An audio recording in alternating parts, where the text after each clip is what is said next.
Benvenuti nel video dedicato alla cerniera invisibile. Questo è un campione, potrebbe essere una gonna, un pantalone o un vestito, ma la tecnica per applicare la cerniera è la stessa. Nei cartamodelli TT-CAD viene indicato con questo simbolo l'inizio dell'apertura dove viene applicata la cerniera. La parte sottostante solitamente va cucita assieme.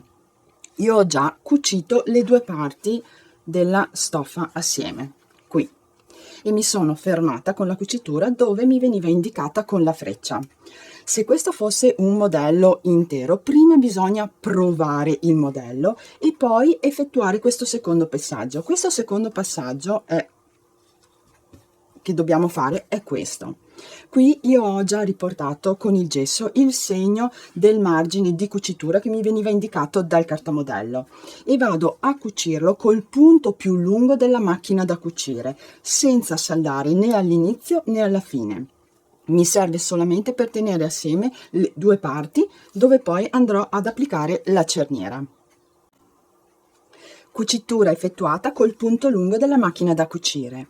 Poi ho stirato i margini aperti e rifinito i margini con taglia e cuci, facendo attenzione a non tagliare tanto il margine perché c'è bisogno per applicare la cerniera. Quindi questa è la parte in alto dove va applicata la cerniera. Molto importante quando si applica la cerniera invisibile che l'apertura dove va posta la cerniera deve essere inferiore rispetto alla lunghezza della cerniera per almeno 2-3 centimetri. Questo è molto importante, quindi la cerniera deve essere più lunga. Mi segno sui margini dove sono arrivata con la cucitura che mi teneva assieme le due parti. Precisamente in questo punto inserisco uno spillo e con il gesso o una matita mi faccio un segno, perché la cucitura poi che vado a effettuare per la cerniera deve arrivare qui. Poi prendo la cerniera, chiudo, questo è il dritto della cerniera, la giro e l'appoggio sui miei margini. La partenza in alto per la cerniera, molto importante, questi sono i margini che mi vengono indicati dal cartamodello. Li misuro, li riporto sul tessuto. Ora io le porto con la matita che si vede meglio, però bisogna fare con il gesso.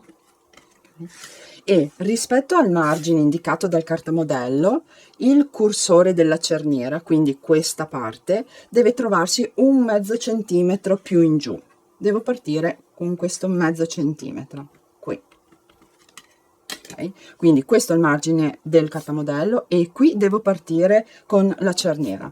Con la cerniera chiusa, giro perché vado meglio, appoggio il mio cursore sul segno indicato, il secondo segno, e devo piazzare i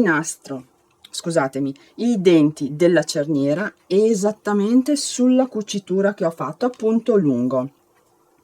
Prima metto un nastro, solo nastro della cerniera con margine di cucitura, non prendendo dentro la parte sotto con gli spilli, e per verificare che la cerniera mi rimanga esattamente al centro la sollevo e guardo da sotto.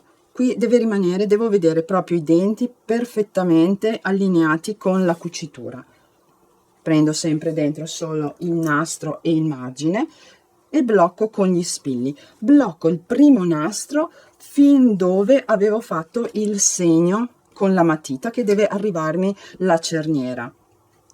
Quando ho bloccato con gli spilli, imbastisco ed faccio la stessa identica cosa dall'altra parte del nastro, quindi prendo dentro solamente il nastro della cerniera e margine di cucitura con gli spilli e imbastisco, e poi vado ad effettuare una cucitura a macchina sul nastro della cerniera e margine e devo fermarmi esattamente dove ho fatto il segno prima, e la cucitura a macchina la vado a effettuare a metà nastro o anche a 2/3 del nastro verso i denti della cerniera, qui così.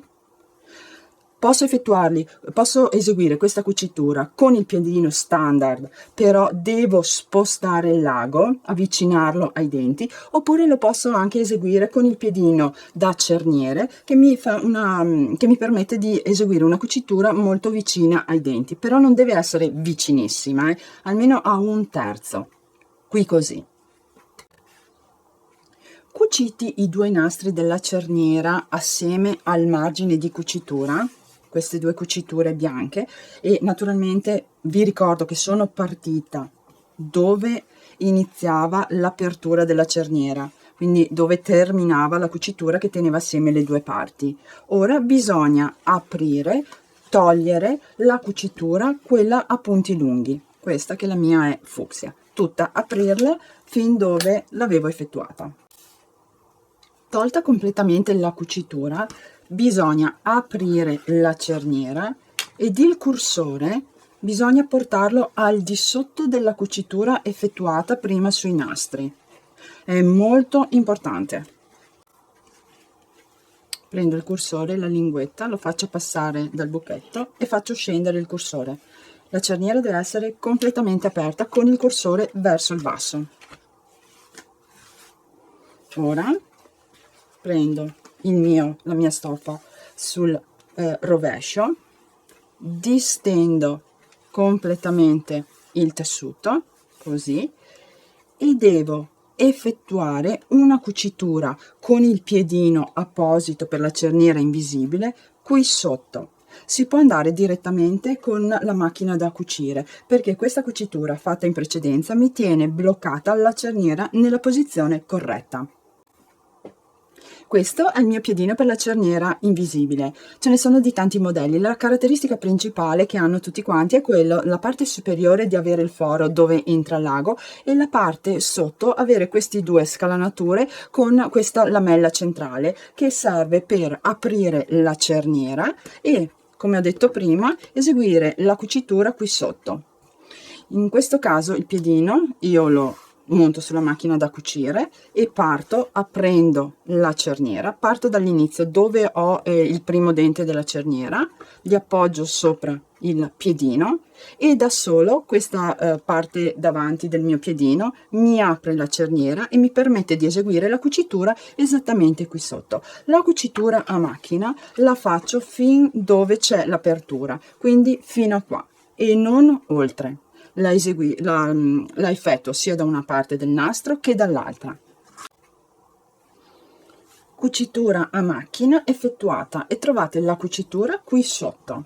Vedete? Se apro i denti si vede, altrimenti non si vede neanche la cucitura. E dalla parte del margine si vede così la cucitura effettuata che arriva vicino alla cucitura principale che tiene assieme le 2 parti. È meglio sempre con il piedino per la cerniera invisibile partire dall'alto della cerniera e venire verso il basso in entrambi i nastri. Ora bisogna far salire il cursore. Prendo il cursore così e lo trascino verso l'alto, così. Giro sul dritto ed ecco qua la cerniera invisibile applicata.